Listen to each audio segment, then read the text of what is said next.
C3 being huge.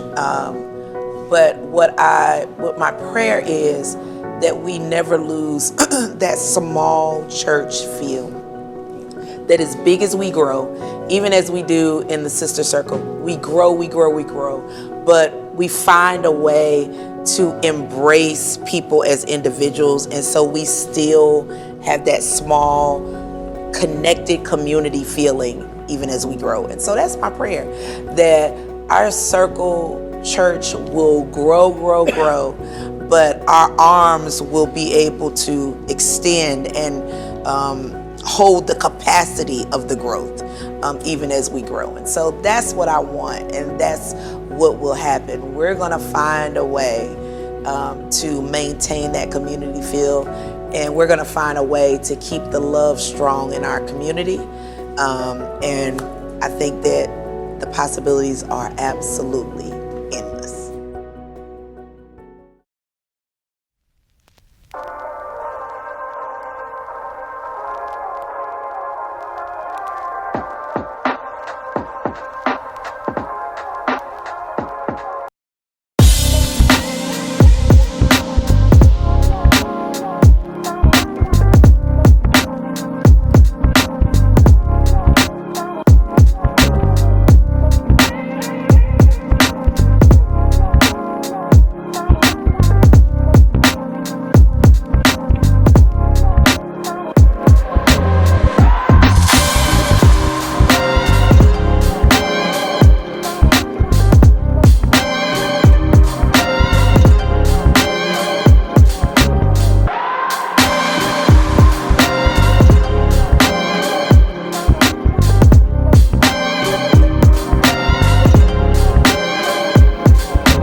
Ministry began so many years ago for me. I was just a little young chick, okay?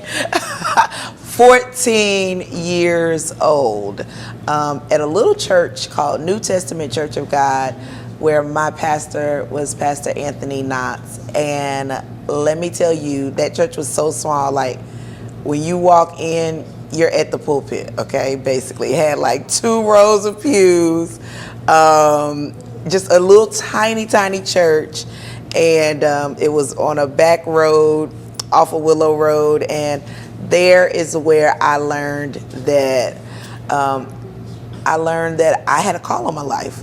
At 14 years old, when other girls were in high school, sophomores or freshmen in high school, I was learning that I had a call on my life. I was surrendering to God. I was doing what the average 14-year-old wouldn't do. I was preaching mini sermons. That's where ministry began. Pastor Knotts helped me to find and establish my voice as a young girl. And so well over 20 years later, now I can say that was the most pivotal moment in my life. So I am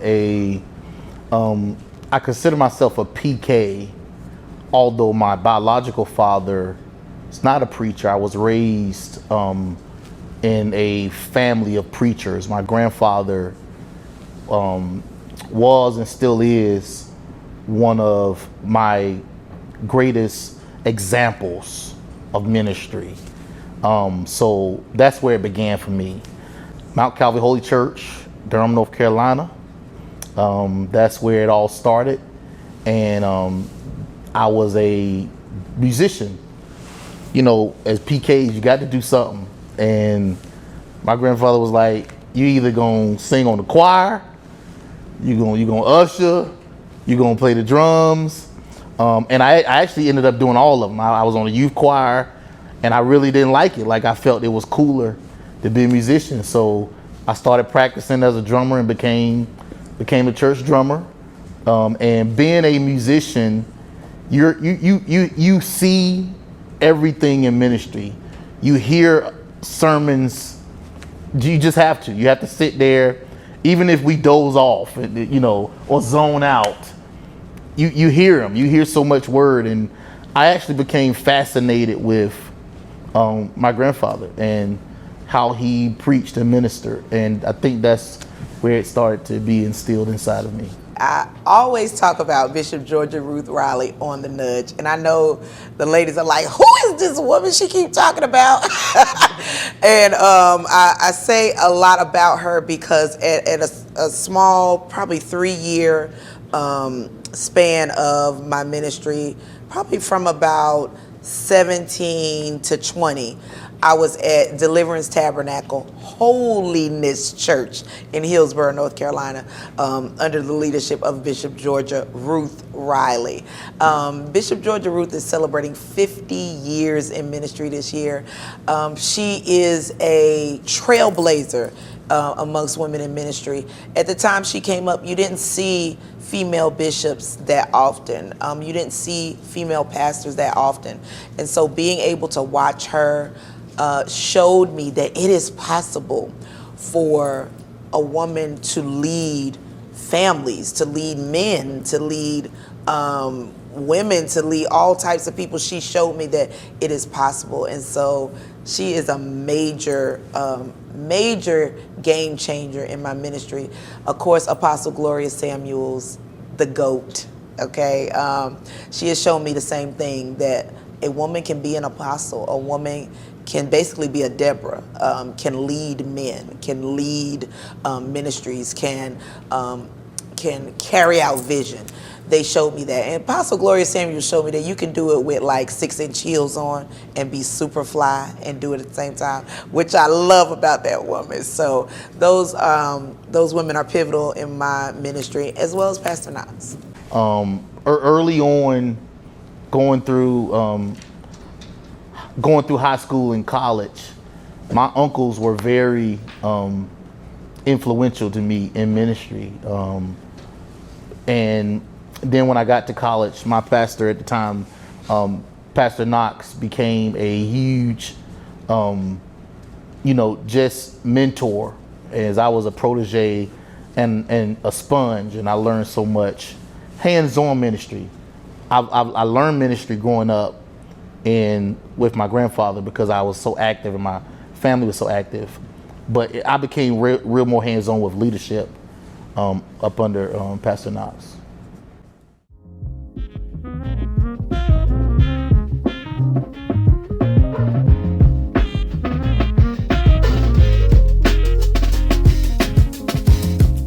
That is a huge change, because as an evangelist, you got the whole fivefold ministry, okay? The evangelist part, my pastor always teaches this, the evangelist is that middle finger because she reaches out to God's people. And the good thing about being an evangelist is you can reach out and go home and reach right back. Reach right back in. You go, you preach a revival, you reach out, you're done. You don't know the people you're preaching to. There's no emotional connection. You're there to fire up that house so that the pastor can continue to do his work Sunday after Sunday after Sunday. There's no connection, there's no responsibility, is what I believe I'm trying to say. There's no there's no weight there for the evangelist. You come in, you give that house what they need, you empower that house so that the pastor can work, and then you leave. This is different. You never leave, okay? You come in, you preach, they're there next Sunday. Some of them in the same seat they was in last time. You like, you're back? For real? And so it's hard to preach to people that you are emotionally connected to. People you care about their souls. Their blood is on your hands. Their souls are connected to your yes, and that is a hard task. So when you preach, it has to do more than fire people up. It has to grow people. It has to empower people, and that is a weight that I have never ever felt in my life. And when I felt it on that very first Sunday, I felt it. I felt it, and it has yet to leave my shoulders. But I believe God has given me the grace to carry it and to preach as a shepherd. Every Sunday, second and fourth, when I drive to the church, I tell God, give me a word that shepherds your people. You know, everything about how this has come about is new and different. And, you know, people often criticize what they've never seen. And that's probably what we have experienced.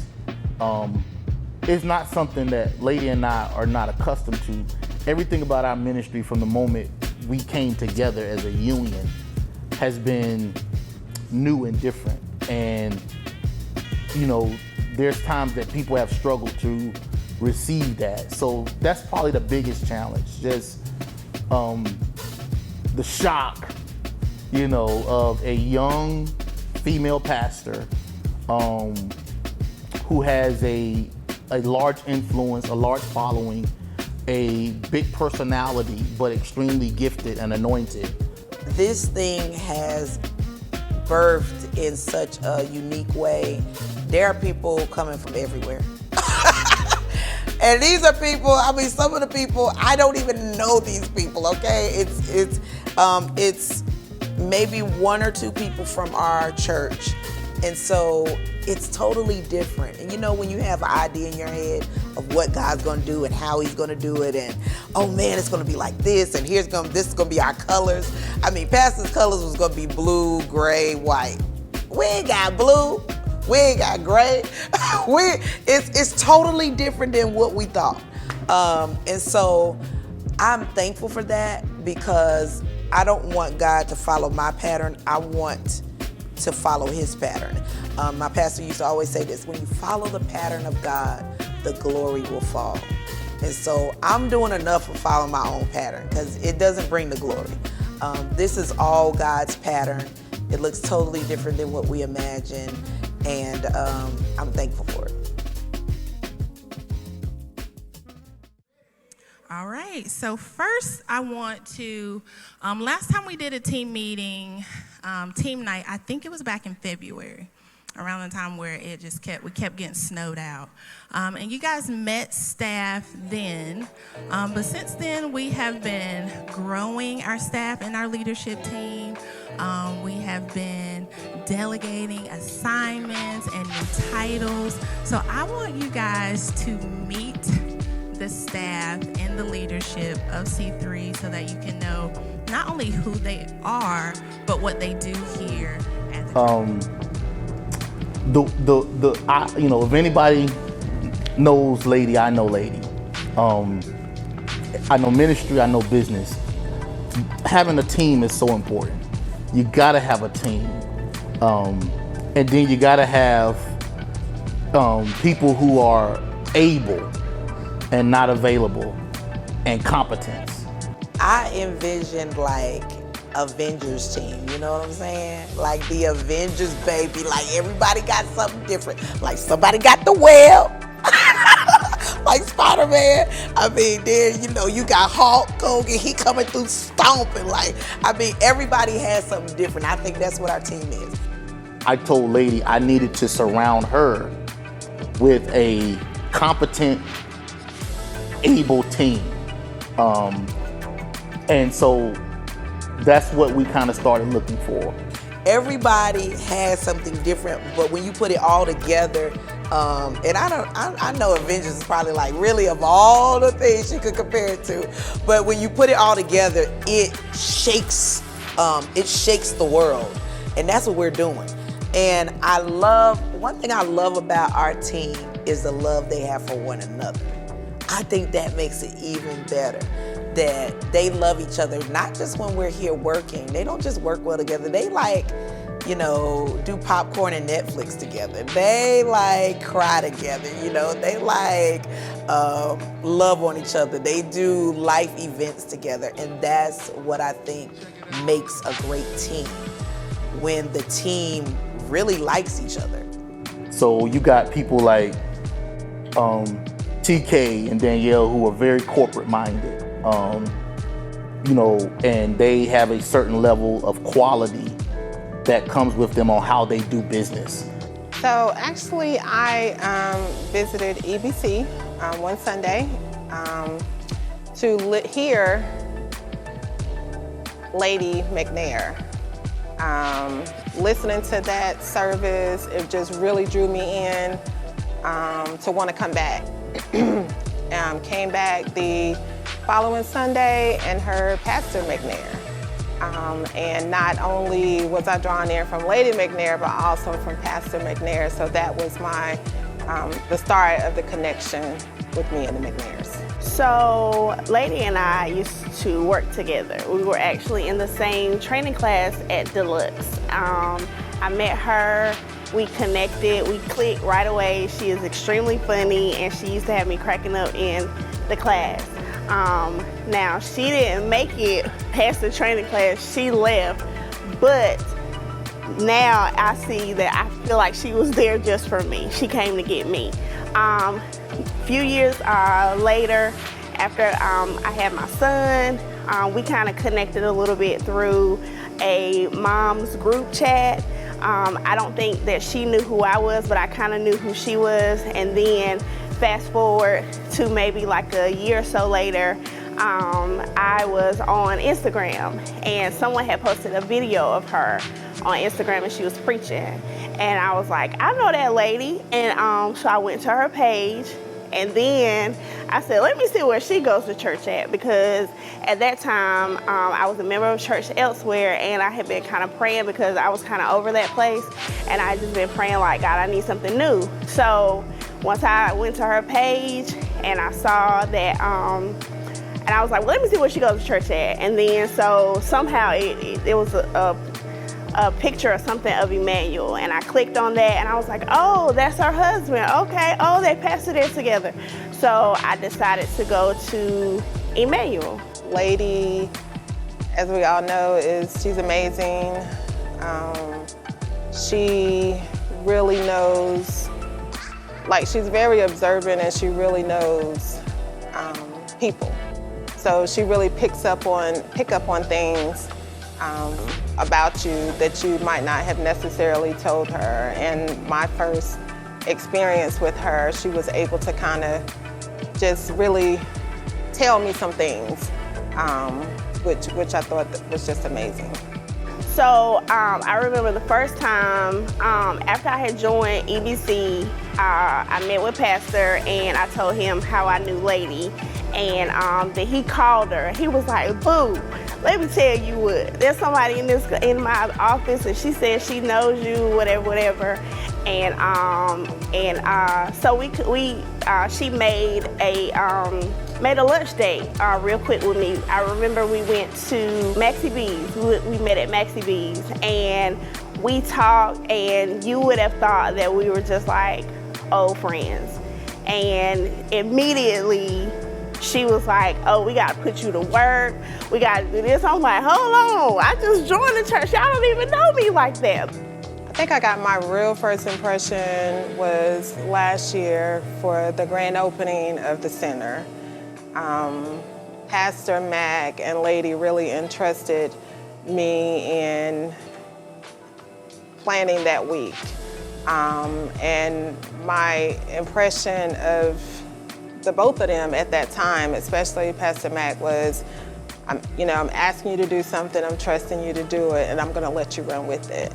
And I think that's part of being great leaders that they are. It lets you know that they trust you to help with their vision.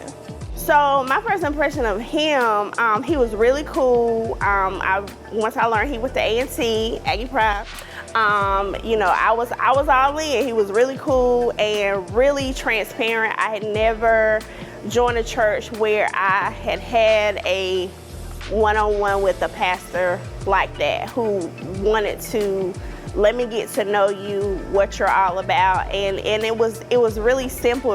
It was really easy. I think the first few times I was kind of ducking the one-on-one because I was like, I don't want to meet with him for what? What we gotta talk about? I'm a member. I pay my tithes. That's it.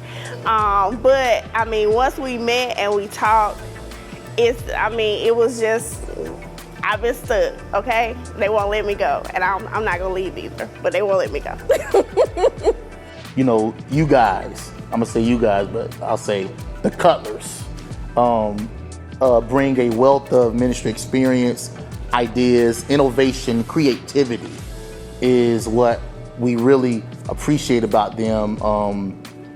You know, Kendra, Alex are convertibles. They can adjust to any type of situation. If it's raining, they can put the top up, stay dry. If the sun outside, they can let the top down. Like, those are people that we needed around us. I would preface it by just stating God ordained. Like, everything about our meeting and connection with the McNairs was God ordained. You can come across anybody anytime, but it made sense, and it was the start of a birthing, I would say. It made sense quick. Like, Quick. talking from, and I'll give from my time, like Kendra met Lady, you know, some months before, but talk about from, maybe March, like from March to April, building a relationship like that quick and feeling like, you know, we've known these people for years. And it was a situation where, like, I was very closed off at that period, especially with pastors and preachers. We had just transitioned from a ministry where we worked, like, Very hard. We did a lot. And, you know, there we had a relationship with that pastor as well. We were close. And it ended kind of roughly. And so I was at a point where, you know, at least for my family, like, we're cool. Like, church, they can have it. Church and leadership. Church and No, leadership. they're good. We can have it. They can have it. And so they met us during that time, but it just felt right. Like, it felt right when we met them. It happened quickly. And it literally became a covenant relationship, like, within a matter of 1 to 2 months. From that start there, if you even look at the time frame as to us having Chloe now, it's God ordained. But right after that was the Sister Circle. Like, a few days after the Remember Her Room, there was a mutual friend that had posted about the Sister Circle, which I had gotten involved with at the time because we're in the pandemic. And I thought that it would be beneficial for me for my personal and spiritual growth. Because just like Alex said, we were in the middle of a transition from a previous ministry where we did not, we were not just over church, we were over leadership. So in another sense, I'm grateful for their grace with us because we were very closed off. Yeah. We were very closed off. Yeah. And just like he said, we always worked. We worked. And that's what we know to do. We know to serve, we know to work. So it was even different, you know, coming here and being able to heal, being able to just sit and heal or even to work and heal. If it wasn't for the McNairs, we would definitely still be on the couch eating Swiss cake rolls. I'll be eating Swiss cake rolls. I don't know what you be eating. Convertibles, people that can easily adapt, because ministry is constantly adjusting. You got to be transparent. You know, things gonna change. People that can troubleshoot. People that doesn't need to always hear what to do, because Lady ain't not that type of leader. She needs people who take the initiative to lead.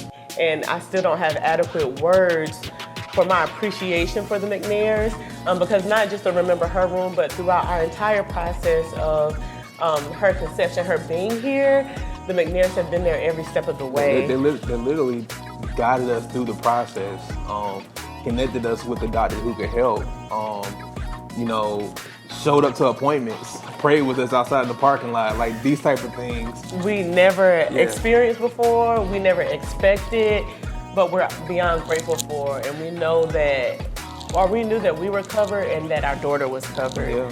They were very instrumental. Like, I feel like they put in more on Chloe than we have.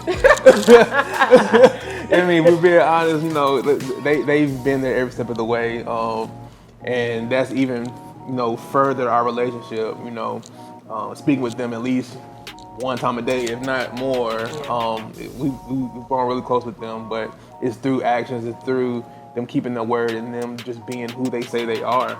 So it was even them caring for us during that time, and not just caring for us, but pouring into us without necessarily expecting anything from us. You know, we're ready to serve. We're used to serving. We're like, okay, we're going through, but what y'all need? They're like, you know, just take a moment. You don't want to stop, but you know, just giving us that time to heal, to build trust. Because if it would have been me, I'm like, okay, they're not ready. We're just gonna lead them to the side. But they guided us. They were very there for us. And a lot of people didn't notice, like, I was coming around Sister Circle outside of retreat. I did work retreat, but outside of that, I was coming around Sister Circle and didn't play for like the first 3 months I was around. Like, just because I was just here to heal, and they let me have that time to do that. And you know, when the situation was to where, you know, I could play, it was just an easy thing to do. There was nothing. Trust had already been built by that time, and so it just felt like I was back to serving. You know, I think in a small way, the entire staff has made a sacrifice. You know, and I don't want to say, ooh, her sacrifice was bigger than hers. I think all of our staff has made a major sacrifice to be a part of this ministry. And I thank God for it every single day, for them launching out into the deep with me. But there are a few that stand out, a few that push me into my yes. And the two that definitely come to my mind all the time is Kiera and Crystal. Crystal and Kiera probably were the first ones that really clicked with us. Like, okay, this is something unusual. These girls are faith water walking bad boss chicks, okay? I mean, when you call Circle Pastor and basically tell me we are at Home Depot right now buying boxes. Wait a minute, hold on. I know I said put your foot on it in the nudge, but you know, sometimes I'm like, I didn't want y'all to like put your foot on it like today, but they took a Saturday, day 13, wherever day, and I said, some of y'all need to buy some boxes. We've been friends. We met in what, like 2009 maybe? Maybe so. Yeah. 2008 or 2009. Is that right? Yeah. That's a long time. Yeah, it has to be. Yeah, like 2008. We met in college, singing in the gospel choir.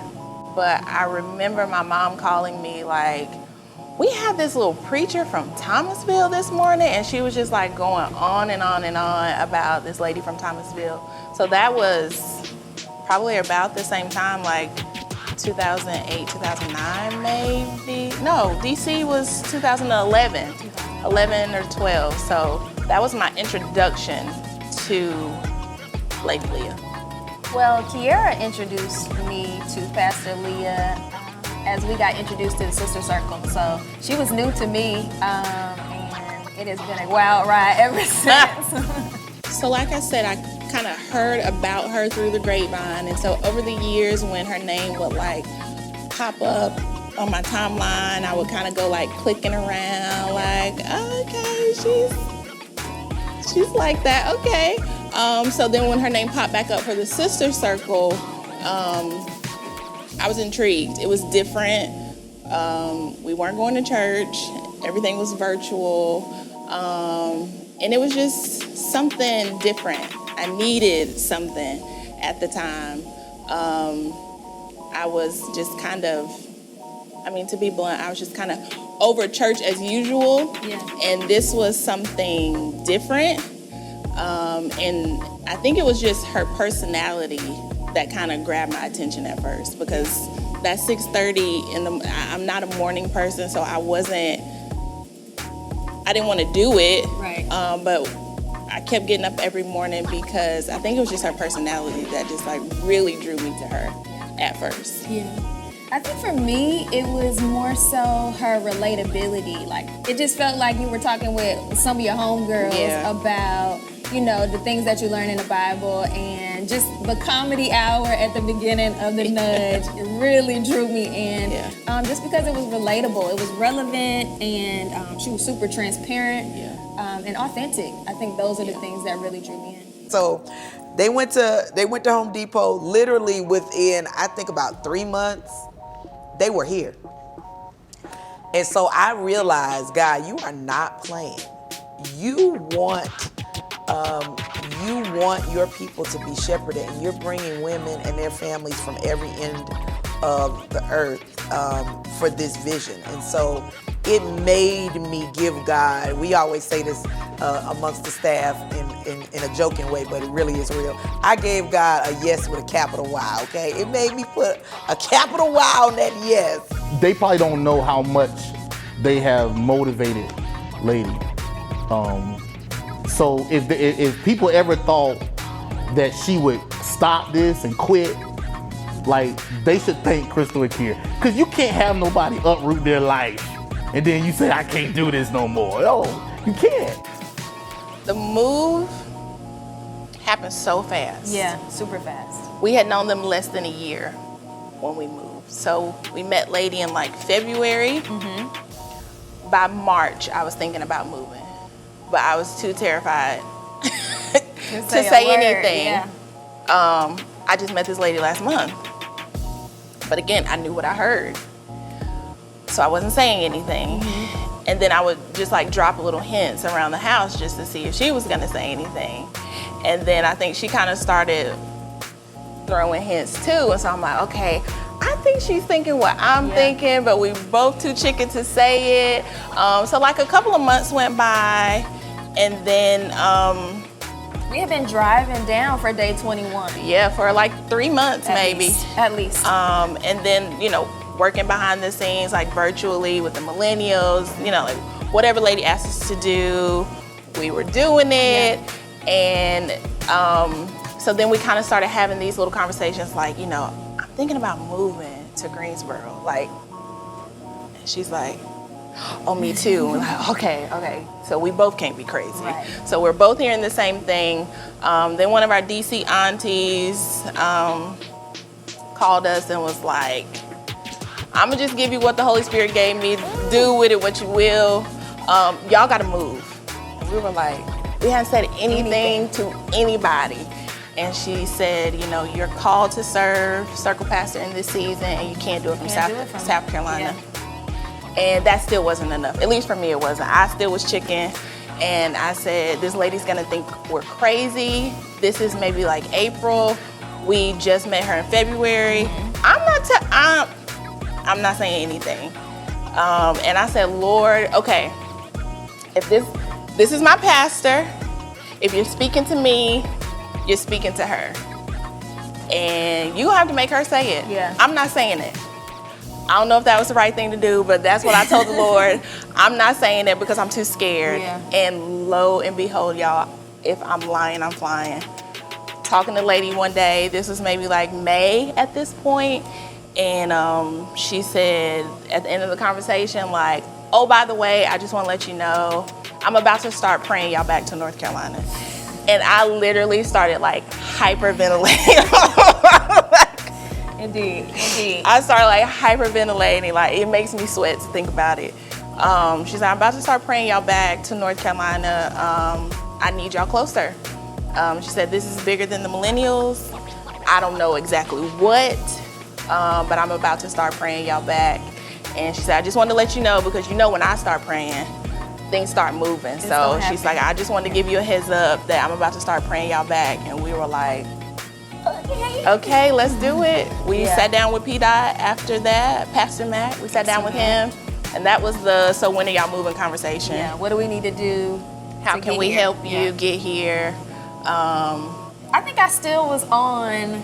I was a little leery until we sat down with Pastor Mac. Yeah, Like, I agree. scared the entire time. Yeah. Super scared. Like, Lord, am I hearing you right? Is this what I'm supposed to do? Definitely, am I hearing you right? Yeah, I doubted it probably until we had that conversation. Like, they're extremely serious about this and willing to do whatever it takes. Like, they're serious about us and serious about this move. And I think after that, we were like, okay, let's hit the ground running. I think, what do was it. that, June? That was June. June? So we met her in February. Yeah. By June, we were planning to move. By June, we were planning to move. When we came back from our meeting in June, we got a letter that our lease was basically up.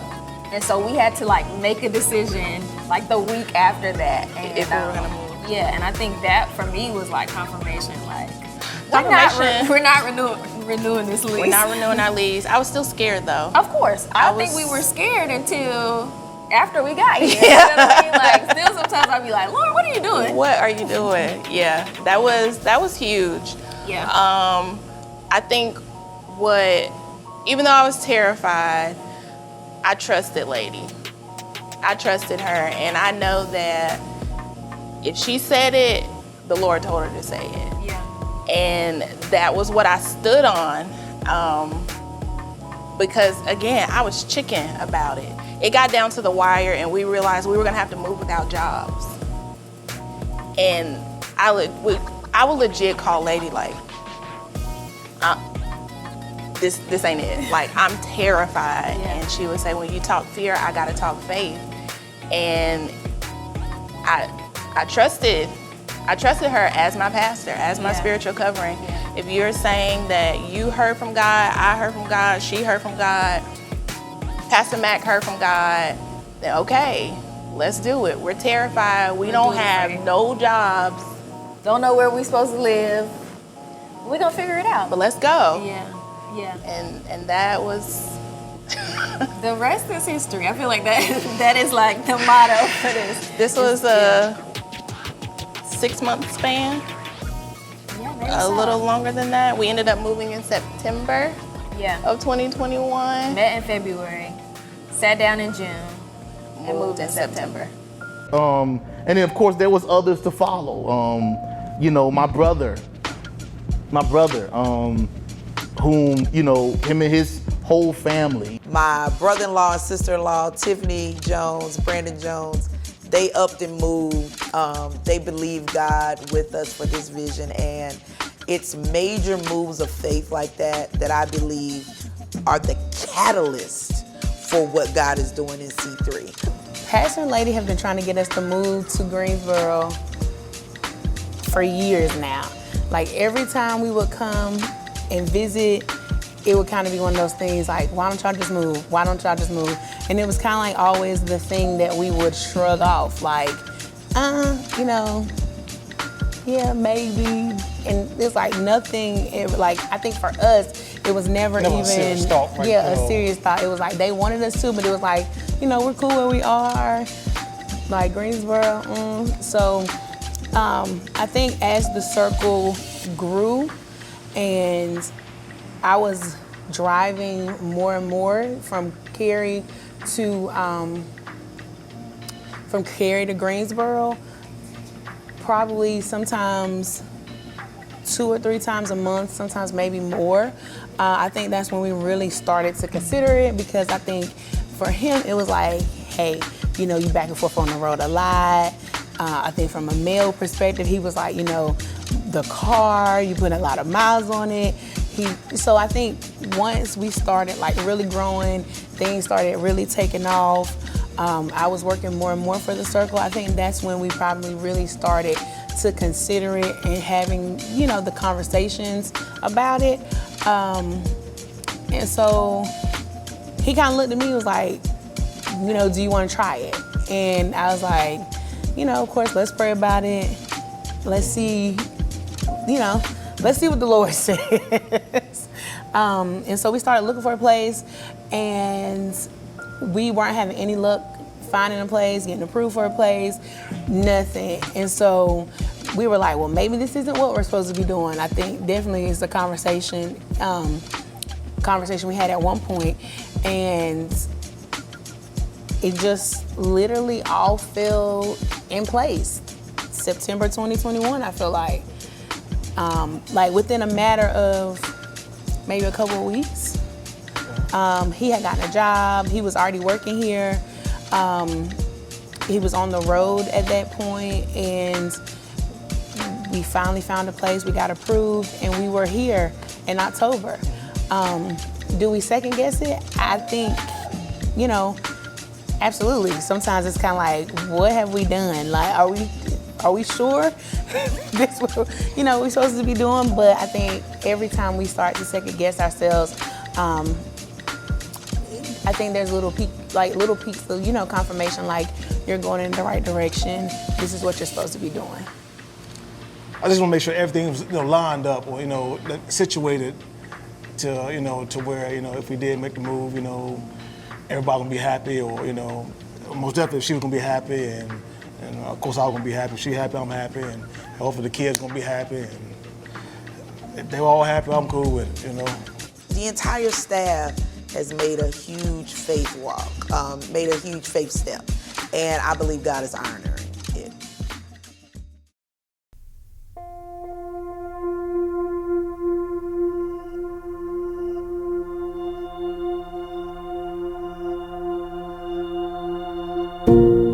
Probably the biggest back end struggle is family, adjusting with family. You know, it takes a lot of time to prepare for morning worship. It takes a lot of time to prepare sermons, you know, to my average hours preparing for sermons and nudges and everything that I do, probably a good 40-hour work week. You know, I don't work 9 to 5, but I do work 9 to 5. And so, you know, in between that, there's meetings, there's family, there's members who have needs. But then there's my own family that has needs. And I can never neglect my family. My boys are at an age where they need me more than ever. And they are not willing to share me that much. They still want graham crackers and milk, okay? And they want it on time, okay? So, you know, I'm balancing all of that. That is a lot of the pressure of C3. This added yes that I've given God in addition to the Sister Circle. Another probably added little pressure, you know, is chatter. I try not to give too much attention to it, but chatter is a lot of the pain of this. How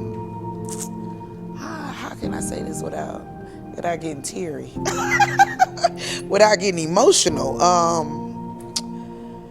You know, when people have an idea of you and they don't know you, and they give other people that idea of you, and they want you to be something that you're not, and they want you to stop doing something that you believe God has called you to do because it's uncomfortable for them. That can be painful.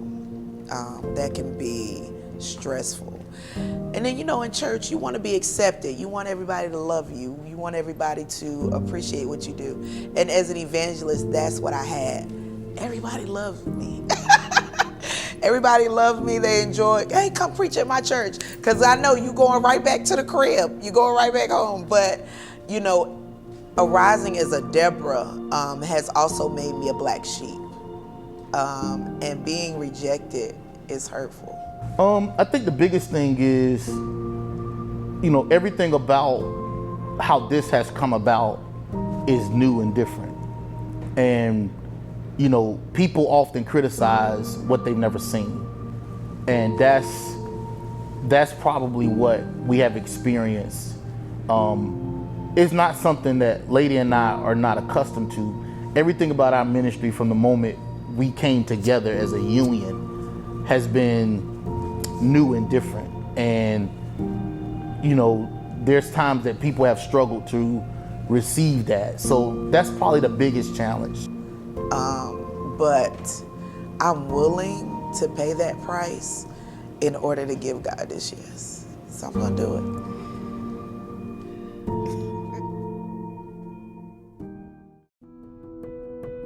I think this is exciting and an exciting time to be able to establish, to be graced to establish, to have the assignment to establish. So I think it is a great time. We already know we have a pastor, you know, we have covering, we have leadership, But to be able to establish what is C3, I think is great. And to be a part of that, I think is amazing, and just maneuvering that aspect. Yeah, I think, not only as a whole in terms of when we talk about community, but just coming from a man's perspective, with lady pastoring, as a man, the first thing you're going to question is there going to be something there for me? And C3 is very intentional about making sure that men feel welcome. And I think that's something that's big, as a husband, as a father, that I have somewhere that not only will my daughter and my wife be fed, but I also would get something out of it as well. That community feeling is huge to me because I'm a transplant. I don't have family here. C3 is my family. Staff is my family. The community members, they're my family. Having a place where you belong, having a place that I feel comfortable to be, a place that I feel comfortable to operate in my gifts, that is community to me. After my mom passing and kind of going through a period where I felt like I had to figure out what my identity was without the person who gave me my identity, I think I was trying to find a place to be myself. I don't have to put on any facades. I don't have to wear certain attire to be, accepted. Just like Keith said, it just feels like you belong here. And I knew that C3 was gonna be a place where we all felt rooted and planted in the right place at the right time. Yeah. So I think that's community for me, the ability to be myself authentically, just be me. Community for me is unity. It is reaching out to other people, bringing them in from off the street. Knowing who your neighbor is sitting beside you, introducing yourself, knowing people, loving on people, and just really getting to know who people are. People always want to feel honored. They want to feel like they matter, and so I think that C3 is a place where we definitely make people feel like they matter because we have those leaders that do that. Again, they're extremely personable, they're very transparent, and those are the things that I just love about them. I think for me, community means family, it means friends, it means fellowship, it means serving. Community is big for us. I think we like being able to make connections with people and hang out with people, that we can connect with and have those genuine friendships. And and that was one thing I think when we were living where we were living before, that's one thing that we were lacking outside of, family. We really didn't have that community. And so C3 definitely has afforded us a community of people that I don't think we in our adult lives we've ever, really had. So community is big. Community means a lot. We're family here. We are truly a family. We don't mind coming together to help each other out, friendly. I think that the most important thing is just, being a family and staying connected. The encouraging word for them is, and I say this to business owners, enjoy the ride. Enjoy the ride. Nobody knows what, you guys, Kiera, the whole team, nobody knows what they've signed up for. And we're all just walking, not blindly. We're being led by, Lady, her leadership, the vision that I've set over, over the ministry. Enjoy the ride, because that's the beautiful thing about God, is when you walk by faith, don't get so caught up in what you don't see that you don't start celebrating the moments when God, shows up and shows out. So enjoy the ride, enjoy the community, enjoy the fellowship, enjoy that somebody loves you and care about you. Even if you don't get to always get to lady and get that closeness, there's not one person that can't say she doesn't care. Enjoy that you got somebody that genuinely cares and prays and sacrifices enough to seek a word for you. So enjoy that. And then I mean, eyes haven't seen. I never do anything to be small. Like I've never started a business to have one customer. So I look at that as a ministry. The goal is not one customer, one community. The goal isn't what we would consider today mega. The goal is to be effective and impactful. I think when you are effective and impactful, then one of the results and fruit of that is people. So for my brothers and sisters that are on the fence, okay, I get it. I've been on the fence before, okay? And you wanna be somewhere that's not like where you've been. You don't want the same old. What I believe is the beauty of C3 at this point is we're building this together.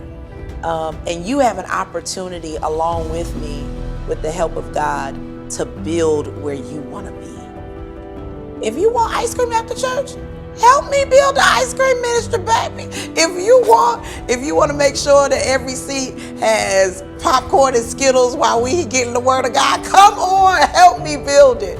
You have the ability to help build the place where you want to be. That is the beauty of what we have together. And I love how our people here at C3, we're open-minded. We are one body, but we have so many different talents, so many different abilities, so many different types of people. You fit in anywhere here. You don't have that awkward feeling of needing to be a part of a clique or a group or a club within a group. You can come in and just feel the love as soon as you walk in the door, and that is my prayer being answered. And that's what I want. I want you to walk in and say, man, this is where I want to be. And I want to help build a place where I'll always want to be. No matter how many years I've been here, I'll always walk in the door and want to be here because it's something that I help build. So listen, come help me build this. Come help me build this great ministry that God has placed into my hands, Circle City Church. We're waiting on you.